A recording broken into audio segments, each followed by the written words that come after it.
Parfait.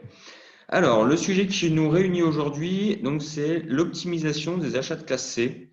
Alors, les organisations achats sont de plus en plus montées donc en maturité, ont augmenté leur taux de couverture sur les différentes typologies d'achats. Aujourd'hui, la grosse problématique reste la gestion des achats de classe C. Les sociétés avec lesquelles nous travaillons souvent ont mis des process qui sont plutôt bien établis, très réfléchis, bien optimisés, bien benchmarkés, mais très optimisés pour des achats plutôt de classe A ou de classe B qui ont des problématiques très spécifiques.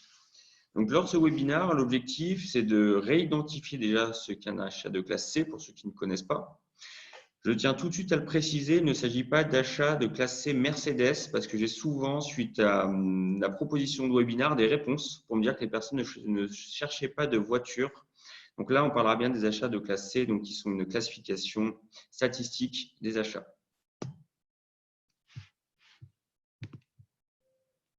Alors, les achats de classe C, qu'est-ce que c'est? Les achats de classe C, c'est lié à la répartition de Pareto. Vous connaissez à peu près tous, j'imagine, le 20-80. Donc, 20% des actions produisent 80% des effets. Et dans la vie de tous les jours, on va souvent retrouver cette répartition du 20-80. Et lorsqu'on compose un petit peu plus ce 20-80, pour être un peu plus précis, on réalise que 5% des actions vont réaliser elles seules quasiment 60% des effets. Et lorsqu'on rapporte ça aux achats, et ça se reproduit, ça s'identifie systématiquement, on retrouve que 5% du volume des dépenses, donc vos montants en euros, vont représenter à peu près 60 à 70% du nombre de commandes, et ça peut représenter 75 voire 80% de vos créations de comptes fournisseurs. Alors, la problématique, elle est assez claire. Vous réalisez bien que d'un côté, vous avez 5% du montant, donc très peu de volume, un intérêt financier qui est très faible. Et de l'autre côté, vous avez un énorme volume de commandes à gérer. Donc, beaucoup de temps administratif dans la gestion de ces achats de classe C, du temps qui est dur à optimiser, surtout lorsqu'on a des process qui sont adaptés à des achats plus importants. Qu'est-ce qui va souvent caractériser ces achats de classe C? Les achats de classe C, la première chose, c'est qu'ils ne sont pas planifiés. Ils sont parfois soudains, ils demandent des process sur lesquels on n'est pas prêt à répondre.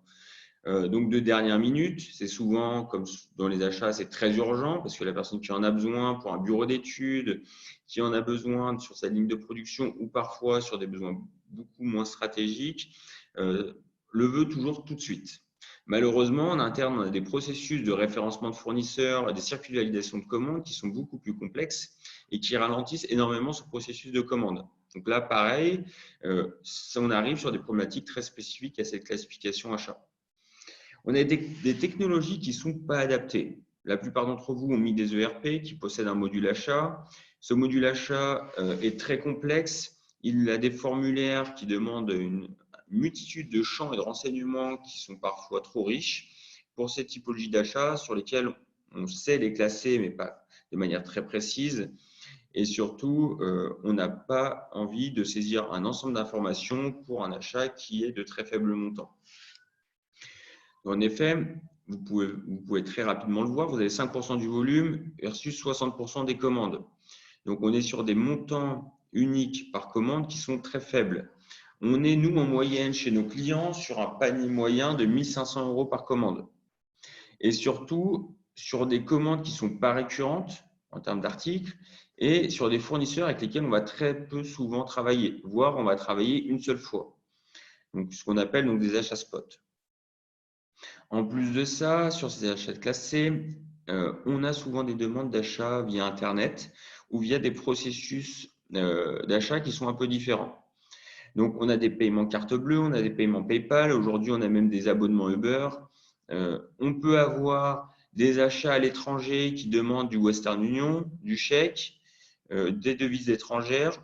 Tout ça, ça met rudement à l'épreuve nos services comptables et ça leur demande aussi beaucoup de gymnastique pour s'adapter et faire entrer ça dans des process qui sont établis pour des catégories d'achat beaucoup plus importantes. Ce qui va souvent se passer, c'est que la complexité de ces achats, leur faible montant, le fait qu'ils soient urgents, c'est que les gens vont faire ce qu'on appelle des achats sauvages, pas contrôlés, en dehors des process. Ils vont prendre leur carte bleue, ils vont envoyer une note de frais. ils vont faire des achats aux fournisseurs. Avant même d'avoir le bon de commande, ils auront reçu le produit. Tout ça, bien sûr, vous n'en voulez pas, ça ne fait pas partie des choses que vous avez prévues, mais ça arrive. Et il y a vraiment une perte de contrôle sur ces achats classés, aussi bien en amont, sur l'envoi de la demande d'achat jusqu'à la commande, qu'en aval. Comment analyser les dépenses qui sont faites sur ces achats classés? Où j'en suis? Qui achète? Où est-ce qu'il achète? Est-ce que j'ai des fournisseurs qui sont récurrents, mais avec lesquels je n'ai pas mis en place de contrat cadre? Ou est-ce qu'au contraire, j'ai des achats sur certaines familles d'achats qui sont actés, alors que moi, j'avais déjà référencé des fournisseurs, mais qui sont au final pas utilisés? Donc, l'important sur ces achats classés, c'est aussi bien de fluidifier le process que reprendre de la partie analyse, contrôle sur ces achats qui sont actuellement sauvages, spot. On a réalisé de nombreux audits internes chez nos clients et ce qu'on réalise, c'est qu'un achat, un traitement de commande, c'est entre 100 et 250 euros. Donc ça, c'est vraiment le coût et je vous montrerai ensuite comment on le calcule général. Et on est plus souvent vers les 200 euros pour des achats de classe C qu'en dessous des 100 euros. Si on prend vraiment le processus complet, donc de l'émission du besoin de l'utilisateur jusqu'au paiement de la facture du fournisseur.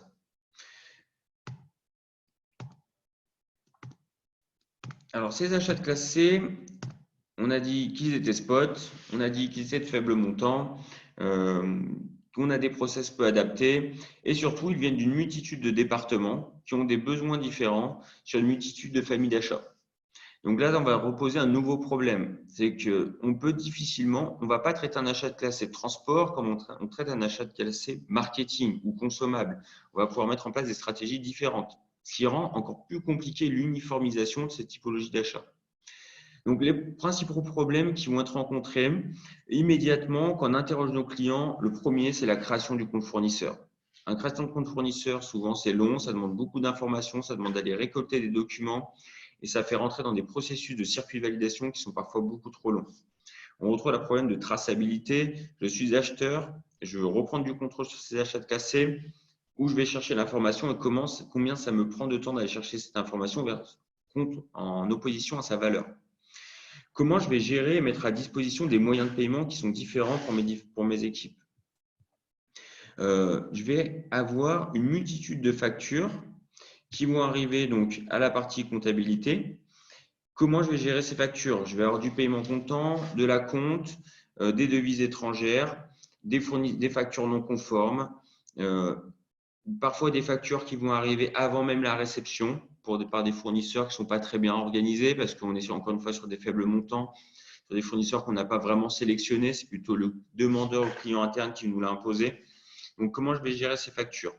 Comment reprendre du contrôle à travers des circuits de validation? Vous avez aujourd'hui déjà parfois des circuits de validation. Ils sont peu flexibles et pas adaptés à cette catégorisation d'achat. Et donc, par défaut, vous préférez ne pas en mettre du tout, ou lorsque vous en mettez, vous devenez tellement rigide que vous avez vos clients internes qui reviennent vers vous systématiquement pour se plaindre et se demander pourquoi c'est aussi compliqué de commander un porte-manteau. Et ensuite, il y a la phase prix négociation. On est sur des très faibles montants, sur des articles spot. Alors, il est quasiment impossible d'aller négocier avec le fournisseur, ou lorsque vous faites une négociation, vous allez avoir quelques pourcentages sur un produit qui est déjà de faible valeur. Donc, comment on met en place cette phase de négociation? Est-ce qu'il y a des outils qui peuvent nous aider? Bien sûr, oui. Il y en a même plusieurs. Il y a plusieurs façons. Comment on va quand même, malgré tout, même si la problématique principale, c'est le process, comment est-ce qu'on va aller gagner du prix en plus de tout ça?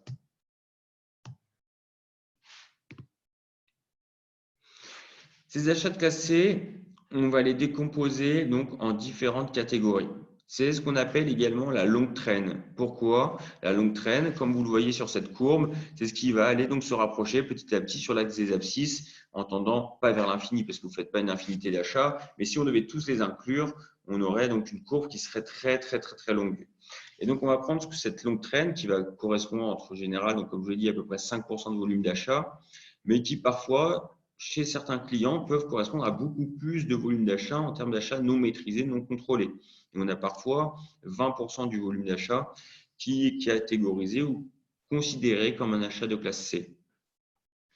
Donc, on a déjà dit les problématiques qui se portaient donc sur la partie commande. Et en plus de ça, donc, on va vite réaliser, comme je vous l'ai dit, qu'on a affaire à de nombreuses catégories d'achats. Donc, on ne va pas pouvoir différencier par acheteur famille ces achats de classe C. Cet acheteur famille a d'autres problématiques d'aller traiter des commandes de 50 € sur un fournisseur spot. Surtout que les fournisseurs sont inconnus. Est-ce qu'il y a une utilité à solliciter un acheteur pour référencer un fournisseur ou trouver un fournisseur sur des montants aussi faibles et sur des produits qui ne sont pas stratégiques? Ça aussi, ce n'est pas sûr du tout. Et on retrouve donc fort volume de transactions, faible valeur. Ces achats de classe C, on va les décomposer en différentes catégories. On a des catégories qui sont peu maîtrisées, mais qui pourraient l'être et qu'on va pouvoir mettre sur des contrats cadres. On a souvent tous les achats de type catalogue. Le but, ce n'est pas d'aller chercher le meilleur fournisseur sur chacun de ces typologies ou de ces familles d'achats. C'est plutôt mettre en place des catalogues qui sont simples d'implémentation, qui ont une couverture de produits suffisamment large pour avoir un processus de commande qui est simple, à la fois simple dans l'acte d'achat, mais également simple dans la possibilité de trouver le produit qui nous correspond. Si vous enregistrez 100 catalogues différents pour des achats de classe C, vous êtes sûr que vos clients internes ne vont rien y comprendre, ne vont pas utiliser les bons catalogues et vont souvent partir en dehors des catalogues que vous aurez proposés. Donc déjà, on réduit le nombre de catalogues. De deux, si vous avez des catalogues qui sont parfois mal interfacés, mal mis à jour, vous n'allez pas résoudre le problème. La complexité va être contournée de manière que vous allez rentrer dans des achats sauvages. Donc, première catégorie, c'est tout ce qui va être catalogable et mis en place de contrats cadres. En deuxième, on a les dépenses non standards, non catalogables. Donc, par exemple, nous, on a souvent de la réservation de salles, de l'événementiel. On a, par exemple, des badges à imprimer pour un événement donné qui vont faire intervenir un graphisme assez spécifique, de la réservation de restaurants, d'hôtels. Alors, tout ça, ça a des dépenses non standards. Vous aurez très rarement, et même si vous le souhaitiez, 2 fois la même dépense, comme le marketing et la communication souvent. Et donc, on va avoir une problématique de sourcing. Pour ça, on va pouvoir mettre en place des outils qui facilitent le sourcing, des outils dédiés aux achats de classe C qui facilitent la consultation et la demande de devis sur quelques fournisseurs. Et grâce à la possibilité d'externaliser ces achats, on va pouvoir également se débarrasser de cette partie sourcing à faible valeur ajoutée ou profiter de l'environnement de fournisseurs qui est déjà géré par notre prestataire d'achat de classe C. Et en dernier, il y a les pièces de rechange, des outils très très techniques pour les bureaux d'études sur lesquels il n'y a pas de sourcing parce qu'il n'y a quasiment aucun fournisseur qui le propose et souvent les seules personnes qui connaissent les fournisseurs, c'est le demandeur final qui lui le connaît très bien et qui va nous imposer par défaut son fournisseur. Ces trois typologies d'achat vont entraîner des stratégies et des mises en place d'outils complémentaires mais différents. Alors, combien ça coûte et comment je détermine ce qu'est un achat de classe C? Donc, une fois que j'ai ma répartition de Pareto, que j'identifie tous mes achats sur des fournisseurs spot, sur des familles d'achats qui ne sont pas très contrôlées, je vais devoir calculer son coût de passation de commande. Donc, ce qu'on appelle le TCO. Donc, c'est le coût complet d'acquisition. Nous, ce que l'on fait, c'est qu'on va chez nos clients. Et clairement, c'est comme si on prenait un chronomètre. On ne va pas prendre un chronomètre exactement pour chacune des tâches. Souvent, on va plutôt chronométrer, par exemple, combien ça prend de temps à un directeur achat de valider des commandes ou de valider des besoins ou de discuter sur des caractéristiques techniques de certains achats sur ces achats de classe C. Et on va définir, par exemple, que ça lui prend 30 minutes par jour. Et donc, divisé par le nombre de commandes, sur chaque commande, ça prend à peu près 1 minute d'intervention du directeur achat. Et on va aller vraiment sur chacune des étapes. Et le but, c'est vraiment d'oublier aucune étape pour avoir une vision complète de ce TCO. Donc, on part du besoin de fonctionnel en passant par le besoin technique. Et on va aller jusqu'au paiement de la facture en passant, bien sûr, par les factures non conformes, par des litiges qualité, par des incapacités à réceptionner parce qu'on n'a pas le numéro de bon de commande sur le BL, ce qui va pas du tout faciliter, voire même énormément complexifier la réception au niveau de notre magasin. Donc, on a le magasin qui intervient, la secrétaire, le technicien, le directeur, le responsable achat, le responsable bureau d'études, le directeur qualité, la comptabilité, la finance. Toutes ces personnes vont intervenir à plus ou moins grande échelle sur la passation d'une commande. Une fois qu'on a le temps utilisé par chacune de ces personnes, on va multiplier ce temps par le coût complet de notre salarié ou de notre collaborateur. Et ça va nous permettre de déterminer un coût qui est donc dans mon exemple de 120 € par commande. Ça, c'est un coût de passation de commande globale, classe A, classe B et classe C. On est en général plus proche de 200 € sur les achats de classe C et on est un peu moins sur les achats de classe A.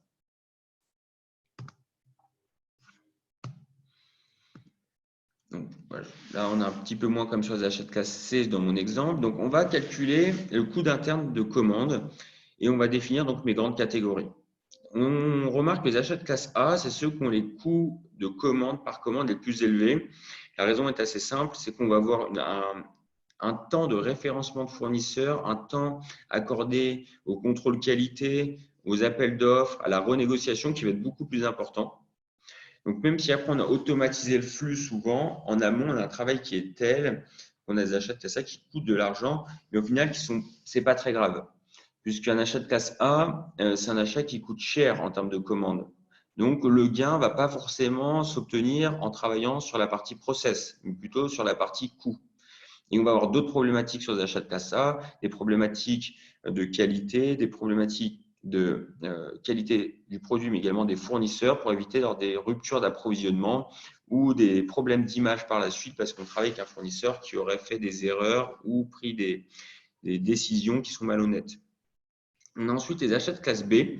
Donc, dans les achats de classe B, on a souvent la partie catalogue qui est parfois dans les achats de classe C, mais souvent aussi de classe B, ou tout ce qui est automatisable. Votre loueur de véhicule, vos achats de fourniture de bureau ou de manutention, vos sous-traitants principaux. Ça fait partie des achats de classe B. Et ensuite, les achats de classe C, on en a déjà suffisamment parlé, c'est tous les petits achats qui vont rester derrière et qu'on n'aura pas pu classifier. Les achats de classe C, en plus d'être de faibles montants, on les considère de classe C souvent quand ils sont peu stratégiques. Donc, ça veut dire quand la défaillance d'un de ces produits ou si on avait un retard sur le délai de livraison n'impacterait pas directement la performance de mon entreprise. Si je prends un exemple, je suis donc chez Ikea, j'achète mon bois, j'achète mes vis, je suis dans les achats de classe A, j'achète ma maintenance, mon fournisseur de voyage, ma location de flotte automobile, ma papeterie, je suis dans les achats de classe B. Je réserve par contre une salle pour le grand événement de fin d'année avec l'ensemble de mes équipes, je suis dans un achat de classe C. J'ai une vitre qui est cassée, je n'ai pas cette vitre sous contrat de maintenance parce qu'elle est très spécifique, achat de classe C encore une fois. Les achats de classe C chez nous, donc BME, ça peut être vraiment de tout. On a aussi bien commandé des virus au Canada, des machines complètes outils en pièces détachées au Japon. On finance aujourd'hui donc la construction de la grande roue de Dubaï pour notre client Poma. On a de la réservation de beurre. On a eu récemment une demande sur la partie carte SIM pour quelques utilisateurs. Donc les achats de classe C, c'est très large. Les différentes solutions. Donc alors, nous, je vais revenir un peu maintenant sur qui nous sommes. Pour ceux qui ne nous connaissent pas, mais si vous êtes là, c'est que vous avez souvent nos newsletters, vous avez sûrement parcouru notre site web. BME Consulting, on est une société qui historiquement proposions du conseil et de la formation pour les achats. Et lors de nos missions de conseil, on a souvent réalisé des missions d'audit de processus de commande ou des négociations sur certaines familles d'achats qui sont très spécifiques. Suite à ces différentes missions de conseil, on a réalisé que les solutions étaient souvent sur ces achats classés, l'externalisation ou la mise en place de e-catalogue et quelquefois la mise en place de cartes achats. Et on a décidé, poussé par nos clients, de proposer ces différents services il y a maintenant un peu plus de 5 ans. Et aujourd'hui, on a des équipes dédiées, donc on a un peu plus d'une dizaine de personnes chez nous dédiées aux approvisionnements pour le compte de nos clients.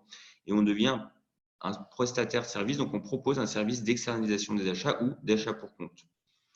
Et en parallèle, donc on a à peu près les mêmes typologies, donc une dizaine de personnes qui sont dédiées à la partie Sourcing Force, donc c'est un logiciel de gestion des commandes qui va pouvoir aussi bien traiter de la mise en place de marketplace, donc référencement de catalogue, catalogue hébergé ou en punch-out via des API, et on va pouvoir suivre dans notre solution tout le flux de commande, de la demande d'achat jusqu'au traitement de la facture. Et donc, cet outil et ces différents services vont se combiner pour proposer une solution complète à nos clients qui vont leur permettre à la fois de se décharger de la partie administrative sur les équipes de BME et à la fois de recentraliser leurs demandes sur un outil unique. Donc, on a identifié 4 grandes catégories de réponses. La partie externalisation des achats, la partie e-catalogue, la mise en place de Picard, la mise en place également de solutions e-procurement et parfois, pour les équipes un peu moins matures, également la réorganisation des équipes en interne avec la segmentation et la séparation entre une équipe d'approvisionnement et une équipe d'acheteurs.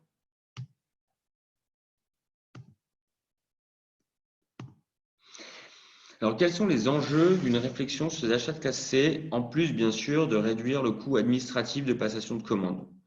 Le premier, c'est d'en profiter pour s'équiper de technologies innovantes et qui vont pouvoir s'implémenter dans l'environnement technique et informatique que vous avez déjà pour aller profiter de tout flux d'informations que va vous permettre la remise sous contrôle de ces achats de classe C. La pérennité de la stratégie achat, l'avantage et le but de remettre sous contrôle ces achats de classe C, c'est de les remettre également sous la partie stratégique et répondre donc à des missions plus globales de notre société. Se concentrer sur des actions à valeur ajoutée. Donc, c'est vraiment l'objectif numéro 1. C'est bien beau d'avoir dit que vous allez gagner donc 50% ou 80% de temps sur le traitement de ces achats-là et que ça vous fait en théorie gagner donc des milliers d'euros, sauf que vos équipes seront toujours présentes dans vos effectifs. Elles sont là. Donc, au final, ce n'est pas uniquement du gain de coût salarial que vous allez obtenir, c'est plutôt de la libération de temps sur vos différentes équipes pour qu'elles se concentrent sur des missions à plus forte valeur ajoutée. Et là, souvent, le gain est bien plus important du pur coût salarial. Si vous gagnez 30% de votre temps à à vous focuser sur des actions à plus forte valeur ajoutée, par exemple donc de la remise en place de stratégie achat, faire des analyses de dépenses un peu plus récurrentes, passer plus de temps sur la négociation sur des achats plus importants, et bien là, vous allez avoir des gains qui sont bien supérieurs à ce que vous avez pu défendre auprès de votre direction sur la partie processus d'achat de classe C.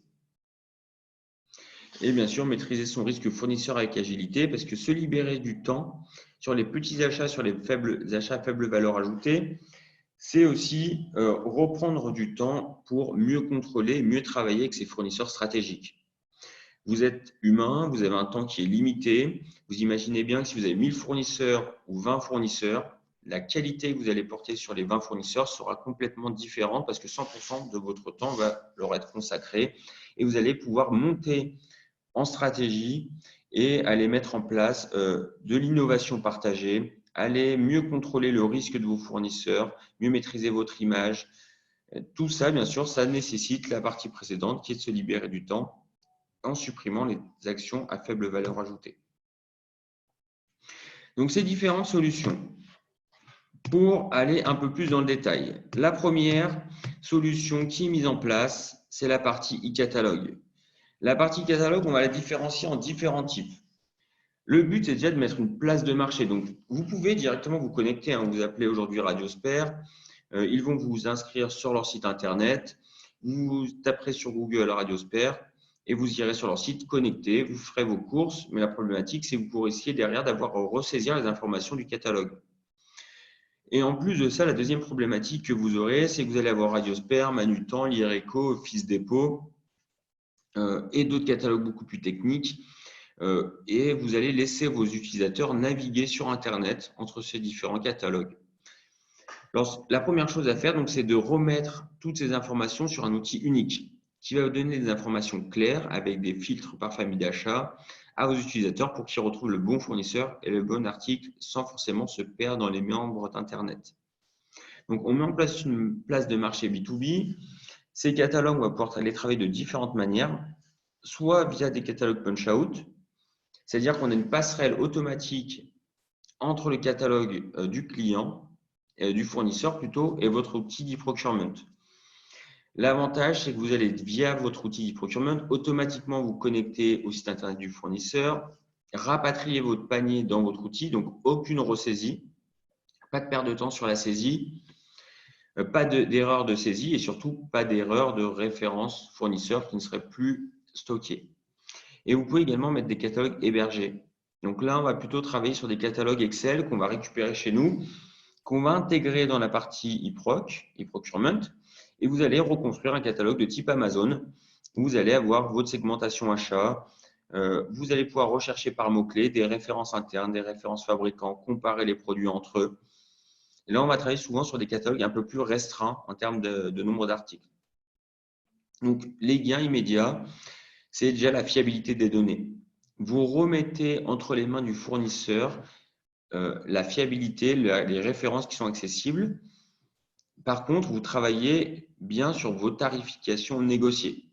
Et si vous travaillez avec une société d'externalisation des achats, ils peuvent, eux, vous faire profiter donc, des catalogues qu'ils ont négociés avec ces fournisseurs. Et ça, j'y reviendrai un peu plus tard. Suppression des temps de saisie et des erreurs de saisie. Donc, immédiatement, des réductions des coûts dans le processus de traitement de commande. Une fois qu'on a fait rentrer tout ça, on reprend du contrôle puisqu'on peut les faire passer par la suite dans des circuits de validation. Derrière, par contre, les contraintes, c'est que lorsqu'on met en place, si on mettait en place un catalogue hébergé versus un catalogue punch-out, c'est les fonctionnalités de ces catalogues. Donc, si vous êtes sur des produits très personnalisables, sur des volumes de catalogue très importants, je pense par exemple, on a mis en place récemment le fournisseur Logoprom pour Arkema. Ce fournisseur Logoprom, il propose donc du print, de l'impression d'objets, de goodies. Donc, il y a énormément de personnalisation. Ce qu'on a mis en place, c'est un catalogue un peu de type Vistaprint, où là, on a un vrai outil de configuration des différents goodies. Et là, on a intérêt à travailler sur le catalogue du fournisseur. Autre exemple, vous êtes sur un catalogue de type Manutan, vous avez une richesse de produits qui est telle que s'y retrouver, si vous mettiez en place un catalogue hébergé, ce serait très compliqué avec votre propre moteur de recherche, alors que Manutan a développé un moteur de recherche spécifique pour sa typologie d'achat, pour les produits qu'il propose. Et donc voilà, on va faire une balance entre le catalogue hébergé et le catalogue punch-out. Il est parfois complexe de motiver et d'enrôler un fournisseur dans la mise en place d'un catalogue. Bien sûr, ça va lui nécessiter du temps, ça va avoir un coût chez lui. Donc, si vous réalisez 3 000 € ou 5 000 € de volume annuel, n'espérez pas qu'il en dépense 4 000 ou 5 000 € chez lui pour vous mettre à disposition un catalogue. Donc là, vous allez pouvoir être limité en termes de typologie, de famille d'achat ou de produits que vous allez acheter, surtout quand vous êtes sur de l'achat de classe C, l'achat qui nous intéresse. Et là, vous allez encore une fois pouvoir profiter de votre prestataire d'externalisation des achats pour lui demander de référencer ses catalogues chez lui, sachant que lui, il a souvent, par effet de mutualisation, des volumes d'achat beaucoup plus importants. Il y a un contrôle des mises à jour des prix et des références. De la même manière, si c'est des fournisseurs avec lesquels vous travaillez peu, allez vérifier que les prix que vous avez négociés ou voire que vous n'avez pas négocié du tout sont conformes ou l'évolution de ces prix est un peu plus délicate. Pareil, on pourra y répondre en externalisant cette partie-là sur un prestataire qui lui a des équipes dédiées sur la mise à jour des catalogues. Donc voilà, sur cette partie catalogue, vous trouverez aujourd'hui de nombreux fournisseurs qui proposent des catalogues de type Punch-Out. J'en ai cité quelques-uns, mais je peux imaginer aussi du Raja, avec lequel vous travaillez souvent, du Cdiscount, du VWR, de l'outillage. On a aujourd'hui des centaines, voire des milliers de fournisseurs qui proposent des catalogues. Une autre solution pour optimiser ces achats-là, c'est de mettre à disposition des cartes. Donc, ça peut être une tentation de se dire, voilà, j'ai plus envie de gérer l'ensemble des dépenses de faible montant. Il y a beaucoup d'achats Internet. Je vais donner des cartes achats, donc des cartes bleues entreprises à mes clients internes. Là, ce qui est bien, c'est qu'on va retrouver différentes typologies de cartes achats. Donc, on a les cartes achats classiques que vous donnez. Vous avez ensuite des cartes logées, par exemple, ça peut être des cartes essence, des cartes voyage, des cartes qui vont être dédiées à certains catalogues, qui vont vous donner un peu plus de contrôle et souvent sur lesquels vous aurez a posteriori un peu plus d'analyse sur les dépenses qui ont été effectuées. Et ensuite, on a les cartes à usage unique. C'est-à-dire qu'on va mettre en place des process de création de cartes qui vont être dédiés à un seul achat. Vous allez rentrer votre besoin, le fournisseur, le montant. Ça va passer d'abord chez vous dans un circuit de validation. Ça va générer une carte unique que vous allez pouvoir utiliser uniquement sur le site internet sur lequel vous avez fait la demande, pour lequel vous avez fait la demande. et uniquement sur le montant pour lequel vous avez eu cette acceptation. Donc les gains, premièrement, c'est que là, on fluidifie énormément les achats sur Internet ou les achats catalogues. Il n'y a plus besoin pour la personne d'aller chercher ces informations et les partager pour le circuit de validation et ensuite d'envoyer ça à un acheteur ou un approvisionneur ou une autre personne pour qu'il fasse l'achat à sa place. Il est directement sur Amazon, il fait son achat comme s'il était dans son salon le soir pour commander ses livres. Donc, il est dans des environnements dans lesquels il se reconnaît, il y a une prise en main qui est rapide. Une rapidité d'exécution des commandes qui est très forte également, puisqu'on a un paiement souvent au comptant. Après, on va pouvoir se reporter sur la banque pour faire du paiement différé. C'est des négociations qui sont mises en place. Paiement 30 jours, paiement voire 60 jours auprès de la banque. En tout cas, le paiement est immédiat pour le fournisseur et donc on gagne du temps sur le paiement de sa facture.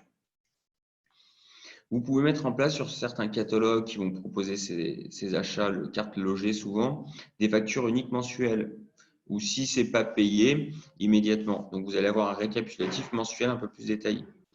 La possibilité de faciliter tout ce qui est achat comptoir. Vous avez un chantier, vous avez besoin d'un outil, plutôt que de refaire un achat sur un catalogue ou consulter un fournisseur, la personne va au brico-dépôt du coin, va acheter son produit et va pouvoir directement reprendre son travail. Les contraintes, par contre, c'est que tous les fournisseurs B2B n'acceptent pas les cartes bleues. Ils préfèrent souvent, à part sur les achats comptoirs, travailler sur du bon de commande, de la facture, la facturation et du virement bancaire. Pourquoi? Parce que souvent, traiter cette catégorie de paiement pour vos fournisseurs B2B, ça peut être cher. Et ça va être dur, donc, encore une fois, de les enrôler. Pour la plupart des cartes qui sont mises en place actuellement, le contrôle se fait qu'à posteriori. Vous aurez beaucoup de mal à empêcher votre utilisateur, une fois que vous lui avez donné une carte, de faire un acte d'achat. Vous ne ferez que constater que l'achat a été fait au mauvais endroit ou trop cher. Vous allez avoir du turnover qui va être difficile à gérer parce que les cartes d'achat vont souvent être attribuées à une personne physiquement. Et donc, gérer le turnover ou des circuits de validation va être également assez complexe. Lié donc peu de fournisseurs, donc peu de produits, et une gestion a posteriori qui est parfois un peu plus complexe et sur lesquelles vous aurez des cartographies d'achat, donc automatiquement, seront beaucoup plus difficiles à mettre en place et donc vous serez limité sur votre stratégie. On a également la solution externalisation des achats. Donc là, le but, c'est de dire, moi, ces achats de classe C, je les maîtrise mal, ils me consomment énormément de temps, et ben, je vais m'appuyer sur une société qui s'est spécialisée dans ce traitement de ces achats-là. Cette société, telle que BME, on a mis en place des process dédiés aux petits achats de classe C. Donc, on a des coûts de traitement qui sont bien moindres que les vôtres, mais pour autant, on a une capacité de contrôle et d'analyse qui est beaucoup plus forte que ce que vous auriez mis en place, même parfois sur des achats plus importants. Ces achats de classe C, on les différencie en plusieurs catégories, plusieurs types. Le premier, la régularisation des factures. Vous allez tout de suite vous dire, ça arrive jamais chez moi. En théorie, vous aimeriez l'empêcher, mais ça arrive malgré tout de temps en temps. Le client interne a réalisé un achat auprès d'un fournisseur sans vous consulter, sans bon de commande. Le produit est arrivé, la facture arrive sur votre bureau, vous ne savez pas quoi en faire. Vous râlez, vous pestez sur le client interne, sauf que lui, le produit, il l'a déjà utilisé ou il en a déjà besoin et c'est déjà trop tard. Donc là, vous envoyez la facture à votre fournisseur donc d'externalisation des achats qui va contacter le fournisseur, demander de renommer la facture au nom de BME par exemple et donc vous remettre tout ça dans un processus de facture standard et c'est donc ensuite BME qui va vous facturer. Vous n'aurez donc pas à recréer un compte fournisseur. L'approvisionnement, vous avez identifié clairement le produit et le fournisseur que vous souhaitez acheter. Vous nous donnez votre cible, on va traiter ensuite l'acte d'achat complètement pour vous jusqu'au paiement du fournisseur en faisant bien attention à la partie réception, qualité, voire même traiter le litige si nécessaire. La partie sourcing, vous avez un besoin, il n'est pas très stratégique, vous n'avez pas envie de perdre du temps à référencer un fournisseur, vous nous confiez ce sourcing et nous, on va vous proposer 3 devis et ensuite vous sélectionnerez celui qui vous intéresse. Les avantages qui viennent immédiatement en tête, donc c'est la simplification du processus de traitement. Ça ne veut pas dire, encore une fois, perdre le contrôle.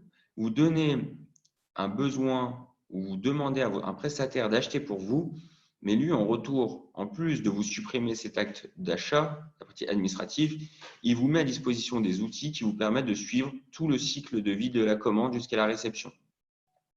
Chose que vous n'avez pas forcément actuellement. Donc, vous, en même temps de gagner du temps, vous regagnez de la visibilité. Vous réduisez fortement le nombre de factures et de fournisseurs puisque vous n'avez plus qu'une facture et un fournisseur à la place de tous les fournisseurs que vous créez actuellement. Vous avez une facilitation à gérer toutes les devises puisque ce prestataire-là vous facturera toujours en euros malgré qu'il achète au Congo, au Canada ou au Brésil. Vous avez également une facilité à gérer par des cartes bancaires puisque vous pourrez demander au prestataire qui lui fera l'acte d'achat sur les différents sites internet. Vous avez un gain de coût administratif qui est fort puisque si on reprend le coût du TCO un peu plus haut et que je barrais toutes les fonctions, plutôt les étapes d'achat qui ne sont plus nécessaires ou qui sont externalisées, j'aurai des gains qui seront de l'ordre de quasiment 100 €. Et ensuite, j'ai un coût administratif unique dans le traitement qui est facile à identifier, qui est souvent un pourcentage du montant de la commande et donc qui est complètement calculable et qui me permet de prendre de la décision assez clairement sur ce qui est externalisable ou non. J'ai bien sûr une limite à cette partie externalisation, puisque j'ai des achats qui ne sont pas possibles. On ne va pas pouvoir payer pour vous les intérims, l'impôt, vos assurances. J'ai parfois des difficultés à communiquer en interne, à vendre le projet d'externalisation, puisque si moi j'ai en tant qu'acheteur une vision globale sur le coût qu'aura la passation d'une commande, mon client interne, lui, il verra uniquement le coût administratif qui est généré donc par mon prestataire. Bien sûr, j'ai des solutions. Il y a de l'accompagnement au changement, il y a de la formation, de la pédagogie. Et en plus de ça, il y a d'autres façons de faire donc, pour récupérer ce coût-là au niveau des services achats. J'ai parfois encore du mal également à affecter correctement un bon de commande et une facture à un centre de coût, à une famille d'achat, même si maintenant les outils tels que Sourcing Force pour BME vous permettent, même sur vos plus petits achats, de lier au bon centre de coût et le faire entrer donc dans la bonne case.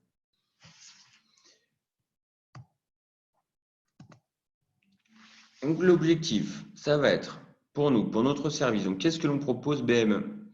On va proposer d'être le guichet unique pour l'ensemble de vos demandes. C'est-à-dire, au lieu de faire travailler plein de clients internes avec plein de fournisseurs et d'avoir aucune vision, on va tout recentraliser sur BME et vous aurez ensuite plus qu'une seule facture, plus qu'un seul interlocuteur, plus qu'un seul contrat cadre qui va régir l'ensemble de ces demandes et qui vont donc vous permettre, en dehors de la partie administrative, également de reprendre de la partie qualité et sécurité, puisque c'est BME qui deviendra donc responsable et qui va potentiellement aller collecter les documents légaux si nécessaire. Donc, ce que l'on propose à nos clients sur cette partie externalisation des achats, c'est en premier lieu donc la simplification au maximum. Donc, c'est un paiement, une commission, un contrat, une plateforme pour centraliser toutes les demandes, une seule facture, un interlocuteur. Et nous, de l'autre côté, par contre, on va prendre une multitude de commandes plus ou moins complexes, comme je vous l'ai dit, la régularisation de factures, des paiements, tout type de moyens de paiement, même du cash s'il faut faire un Western Union, tout type de devises, un service de sourcing. Et on va également vous mettre en place des circuits de validation et des reportings qui vont être automatisés. Un exemple de gain constaté chez nos clients. On va apporter du gain de 3 manières différentes. Le premier, on en a déjà suffisamment parlé, c'est la partie donc gain de temps, qui est directement va libérer du temps à vos acheteurs ou vos différentes équipes pour se concentrer sur les tâches à plus forte valeur ajoutée. En deuxième, on a également du gain de prix, qui est également un gain qui n'est pas négligeable, puisque nous, on va appliquer premièrement la règle des 3 devis systématiquement sur du sourcing. On va également vous mettre à disposition des catalogues qu'on a négociés en profitant de la mutualisation de l'effet volume que l'on aura grâce à nos différents clients. Et en dernier, on va mettre une négociation systématique au-dessus de toutes les commandes d'une valeur de plus de 2 000 € avec en général des gains de quelques pourcentages en moyenne, mais qui vont avoir un impact direct sur la moyenne des prix. Et en dernier, le buyless. Donc, en vous redonnant de la vision et du contrôle sur ces achats, vous allez éviter parfois des achats qui auraient dû être faits sur des fournisseurs qui sont déjà référencés. Vous allez parfois même éviter des achats tout court. Et grâce au reporting, vous allez pouvoir remettre en place une stratégie achats et de la même manière, éviter des achats inutiles. Aujourd'hui, chez Sourcing Force, on intègre plus d'une centaine de catalogues différents et des milliers de références, soit à travers des catalogues hébergés, soit à travers des catalogues punch-out. Donc, quelques références, si vous êtes intéressé, l'avantage pour vous, c'est que ces catalogues, on vous les met à disposition gratuitement. Que ce soit l'interface avec vos outils, l'accès à ces catalogues punch-out. Nous, on travaille en tant que société d'externalisation des achats, donc on vous offre l'accès à nos tarifs négociés. Mettre en place un catalogue Amazon Business, par exemple, ça peut être très cher et très compliqué. Nous, on a déjà cet accès-là, on a déjà un compte chez eux. La création du compte est très facile chez Amazon, mais ça demande un interfaçage API donc en XML, qui est parfois pas possible chez vous au vu des coûts d'intégration que vous proposent donc vos prestataires ou vos gestionnaires de RP. Donc, comment ça va se passer? Votre demandeur, pour cette partie externalisation des achats, il obtient le devis du fournisseur. Il le transmet à BME ou parfois il connaît déjà les commissions qui sont fixes. Il va rajouter la commission BME, le saisir dans la plateforme et ensuite cette demande va partir dans un circuit de validation qui va être configuré. Une fois que c'est validé, la commande est envoyée directement dans l'ERP, soit via interfaçage, soit par ressaisie manuelle. BME reçoit votre bon de commande. On récupère ce numéro de bon de commande qu'on va faire attention de bien faire figurer sur le BL et on va suivre tout le cycle de vie. Donc, c'est nous qui allons récupérer l'accusé de réception du bon de commande avec les délais de livraison, suivre que le fournisseur a bien envoyé le produit à la bonne date et vérifier auprès de vos demandeurs que le produit répond à la qualité qu'il avait exigée. Suite à ça, vous réceptionnez, c'est uniquement et vraiment uniquement quand vous avez réceptionné qu'on vous remet une facture conforme à ce qu'on a défini dans le contrat cadre et donc ce qui vous permet de la traiter beaucoup plus rapidement sans erreur. Aujourd'hui, notre principal client, ce n'est pas que l'acheteur, c'est vos collaborateurs. Nous, on travaille au quotidien avec les clients internes directement. Donc, on a fait un petit sondage chez eux. Qu'est-ce que vous apporte la mise en place d'une solution telle que Sourcing Force ou le service de BME dans l'externalisation des achats classés? Ce qui revient le plus souvent, c'est donc le numéro 5 de mieux suivre. Donc, ce qui peut être étonnant, on permet de mieux suivre les commandes. 81% constatent, et on travaille avec des sociétés telles que Biomérieux, Rolls-Royce, Fiat, donc des sociétés qui sont déjà équipées, qui ont une certaine contrôle sur leurs dépenses, mais voilà, ça permet de mieux suivre ces commandes en mettant en place des process et des outils dédiés aux achats de classe C. En deuxième, on arrive sur la partie création de compte fournisseur. Donc, c'est plus rapide et plus simple. On ne s'embête pas parce que forcément, BME est déjà créé. Donc, on n'a plus aucune création. Et donc, on a un temps de passation de commande qui devient immédiat. Et arrive par la suite donc la flexibilité des processus et la gestion des acomptes ou des paiements anticipés qui est parfois très compliqué à obtenir en interne et un peu plus facile à obtenir auprès de BME puisque nous, on va gérer pour vous parfois des fournisseurs qui vont être payés à 45 jours et parfois des acomptes. Donc nous, en plus d'une vision au day-to-day, donc au jour le jour, on va vous transmettre tous les mois tout ce qui s'est passé donc, parmi nos services. Donc, qui sont vos principaux demandeurs? Qui sont vos principaux fournisseurs? Combien de commandes? Quelles négociations? Quelle famille d'achats étaient concernées? Quels sont les différents sites? Tout ça, ça va vraiment vous permettre d'avoir une vision stratégique, même sur ces achats de classe C. Et en plus de ça, on pourra vous remettre des plans d'action. On pourra nous-mêmes identifier des sources de progrès qu'on vous proposera et ensuite qu'on pourra mettre en exécution pour vous, pour optimiser encore le gain qui peut être généré. On a aujourd'hui une plateforme Sourcing Force qui a un module. Donc Sourcing Force, c'est une solution source to pay. Donc si vous avez d'autres besoins, gestion des contrats, gestion des demandes d'achat, appel d'offres en ligne, collecte des documents légaux, analyse des dépenses, revue de performance fournisseur, tout ça, ça fait partie des modules proposés par Sourcing Force. Mais on a également donc un outil dédié classé qui se veut simple, collaboratif, avec des outils de pilotage automatique et surtout qui va pouvoir être compatible et s'interfacer avec vos ERP. Donc voilà, j'ai fait une présentation, j'espère claire, un peu rapide peut-être, mais le but, c'est en tout cas de vous donner une vision d'ensemble